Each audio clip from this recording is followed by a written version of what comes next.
sở Bình Liêu nha mọi người nha.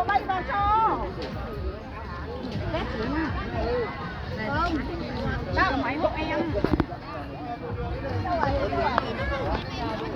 Tối nhỉ?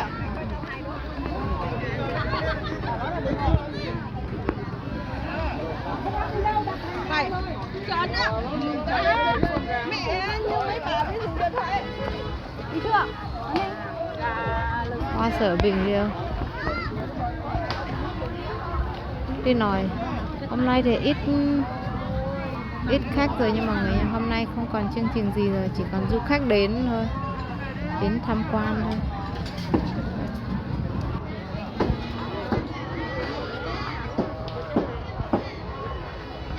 Du khách đến đây cũng rất là đông luôn.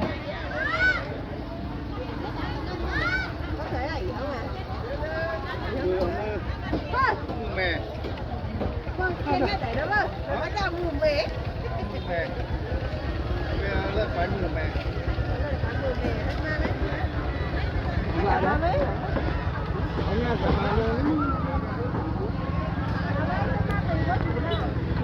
Hoa sở bây giờ héo hết rồi, chứ dâu phang đi ba nên nhiều chứ cho. Không phải 65 à?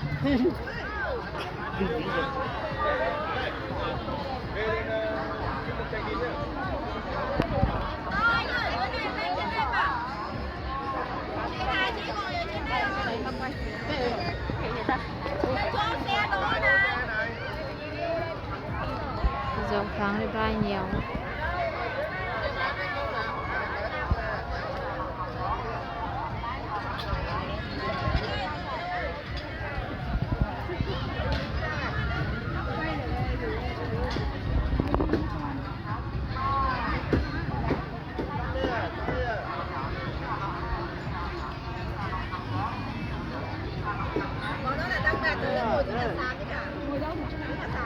Đấy, ngay đấy có một chút rồi đi tôi đang Thôi giờ mình đi xuống nó đi. Có cái thằng đấy nó không lên thì mình lại xuống rồi. À. Mình chơi cái này cho nó trên.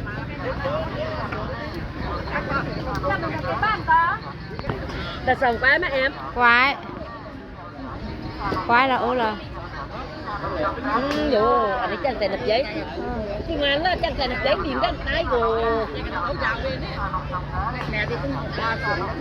Chẳng thể nập giấy tìm ra chứ. Sẽ cho thì đó ai bên đi mình leo mình ai vậy? Dạ bố mà. Đi phan tiền chứ. Đi sang phản anh được trang bị phản đi phan tiền chứ. Hôm nay là mình thích hẹn rồi. thế nói mà đi đâu đường ra xe. Bá mấy thằng số máy nè. Đi tao có đi quay chứ.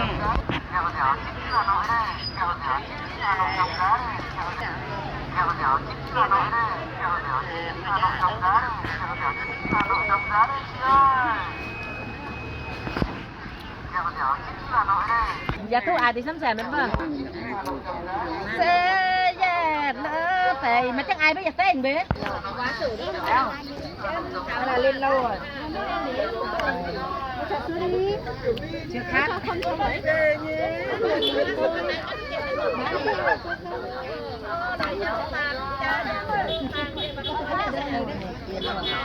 Hai nghìn của đứa nào đây?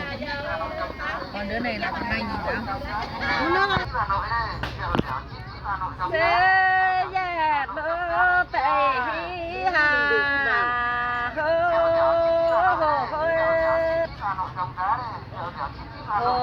hô đây nó đèn cơ sập giá lên nhỏ hô xe chờ xe sập giá lên chầu nhảy hà hô đây nó đèn châu giá lên nhộn nhộn kê heo xe chào nữa xe sạp giá chào nhảy nhà hơ đời chân tay mày hí chân tay ghê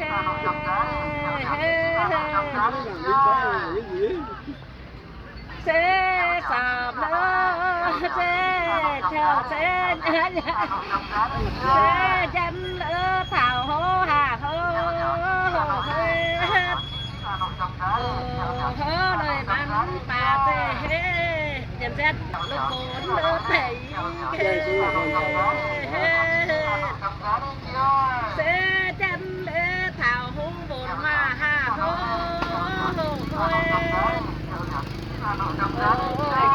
เลยcon thì rồi sau đấy cái bên cái tay ra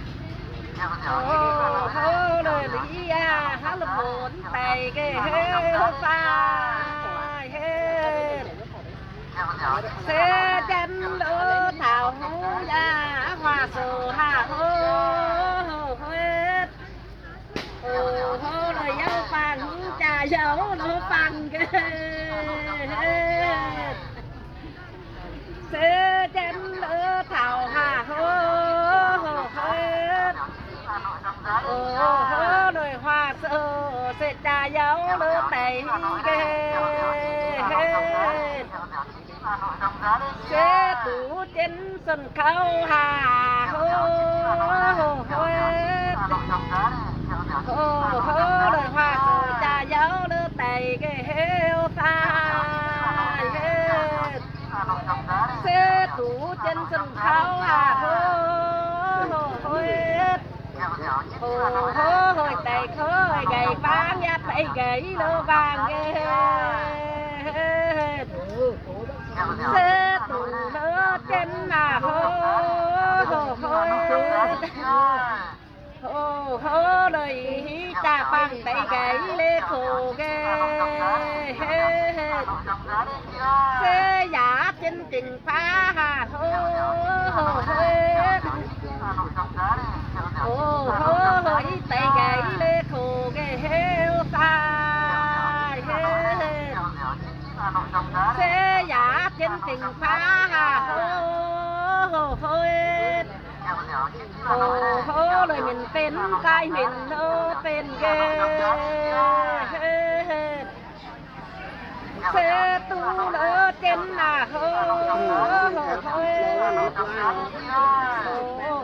lời tình pha sai tên nữa mình ghê xe chậu sáu anh nhầm mà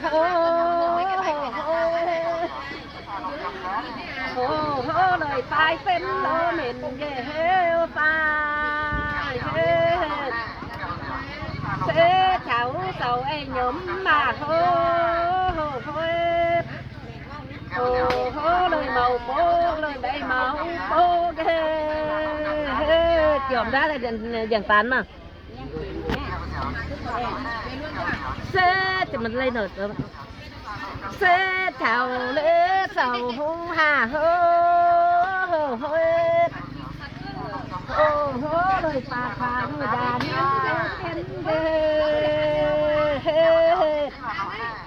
xe thổi lễ sầu hùi tai hà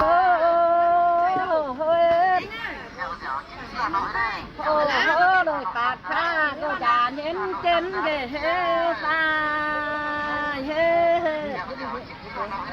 xe thổi lễ sầu hùi tai hà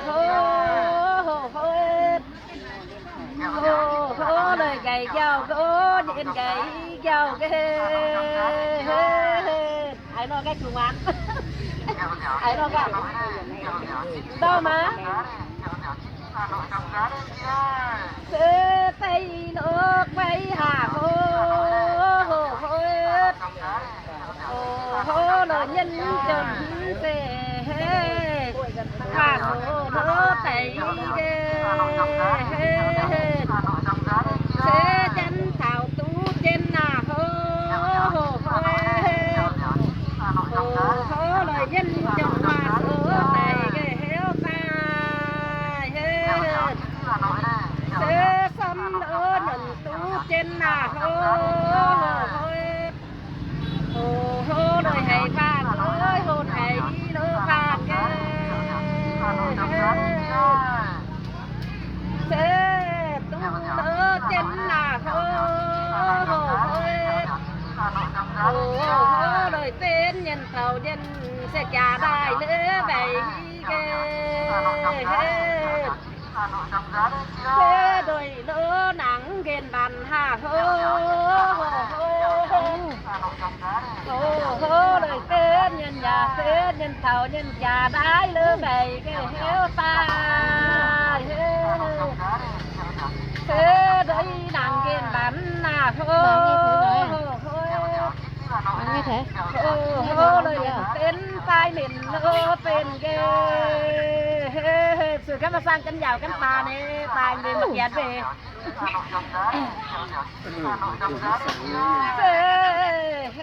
ta tên lỡ ấy hà hoa sở bà nghe thấy không đời ấy cho điều lễ nhau ghê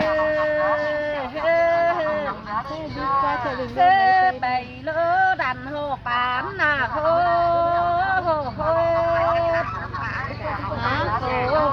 đời tổ tiêu bay chạm lỡ tiền ghê ta thế bày lỡ đàn hồ bán à hô đời chèn nón bay chèn nón ghê thế đậu trà ha hô lời đàn tay có dầm sang lỡ già hang ghê thế ảnh tay da màng tồn ha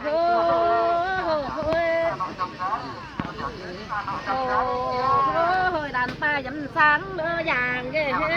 ta thế ảnh tay màng tồn ha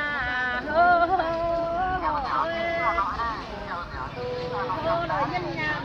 già nên ai năm nét ta cân nhau thì ta cũng đang cũng nhau này đến rồi tay vào nhau thì chắc anh ấy nhau có nó nổ lên mà đâu lên thì ta mà còn đất ban nhau mà tay đi bằng nhau đất ép anh ấy thì rồi bằng thì bằng em ấy con ta nằm ở đâu lênน้องหนอมก็เลยน้องหนอมจุงก็เลย thế nhìn lỡ chảy hà hô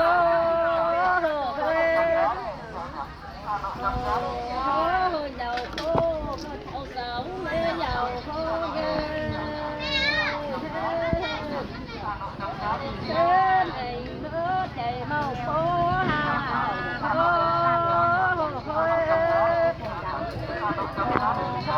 giàu khô thâu sống mê giàu thế này lỡ chảy màu phố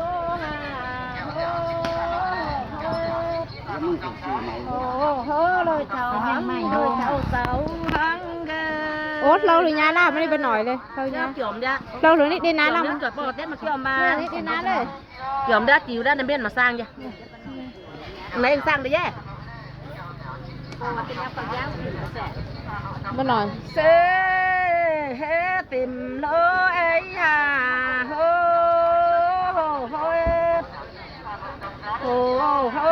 trưởng nhau có tăng quay lỡ tiền ghê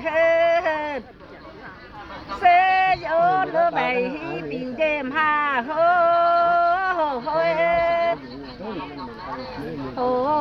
lời chọn nhau tăng quay lỡ tiền ghê tai sẽ vô lỡ bày tiền đêm hà lời con dẹn dầm con lời dẹn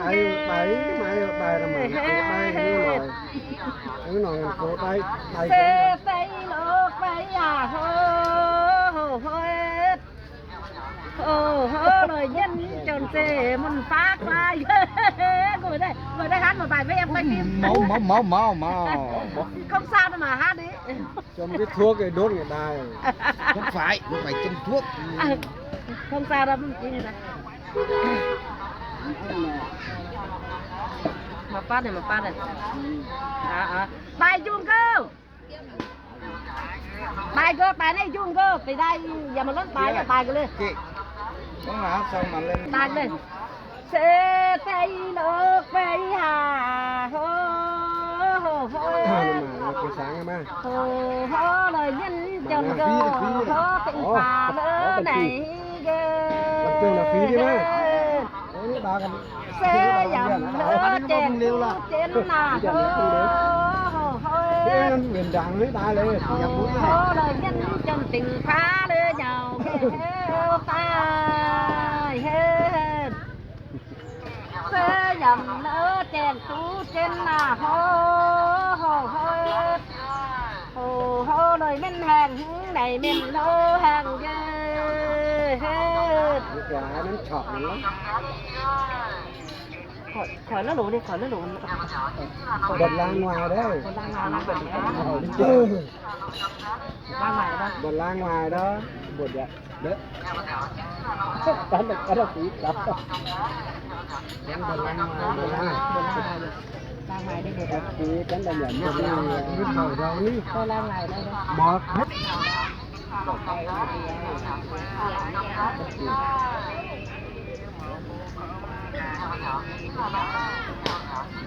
เธอขามเนื้อเจนหน้าโฮโฮโฮโฮ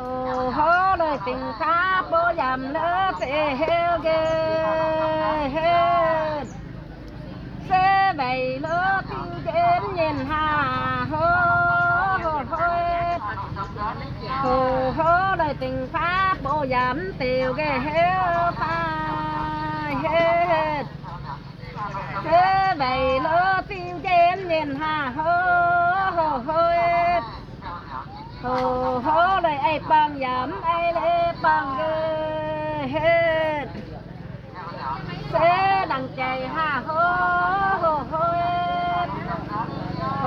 โฮยำเย็นสายเย็นเล่เท่าโฮเกเฮ็ดเสยันเท่าว่าสื่อหาโฮโฮโอ้โหเลยเข้าบางสนเข้าเลือบางเกเฮ็ด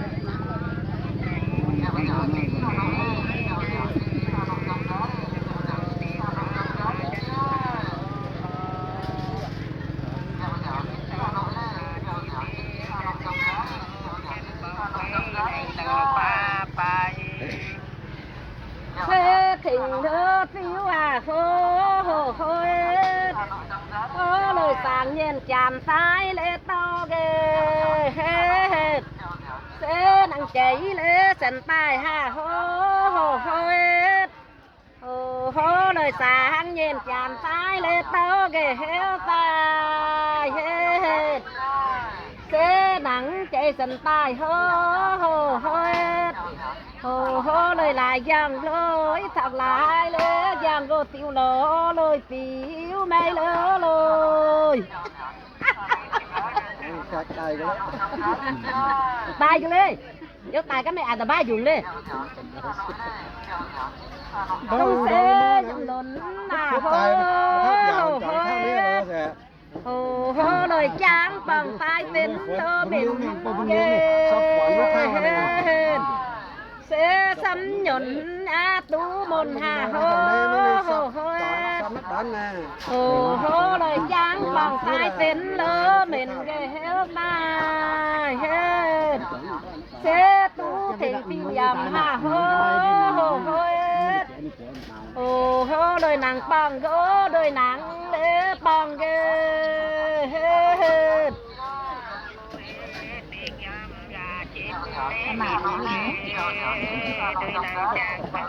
cũng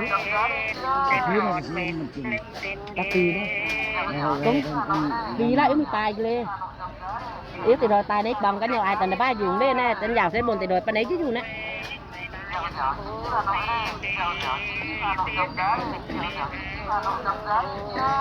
cô thì viên khỏi ai mà gian thì ta cho nên cần viên khỏi viên tài thì nó phi lưới đây mà lớn tài lên tài thì lấy đây mà lớn tài lên ai nói chứ hả con này này là cái hòa cánh xì tròn xì xì đó mình bên đấy mà chơi về na tàng bên đi vài na nát bên hòa này con này con này là sẽ có này mình quay phim ăn này nè Đừng quay nè cái mặt con nhận nè cái mặt con nhận mà dao này mà dao mà hay bằng này mà dao đấy này sáng nhá nó năm cái món yêu quyến đi nói yêu quyến là mai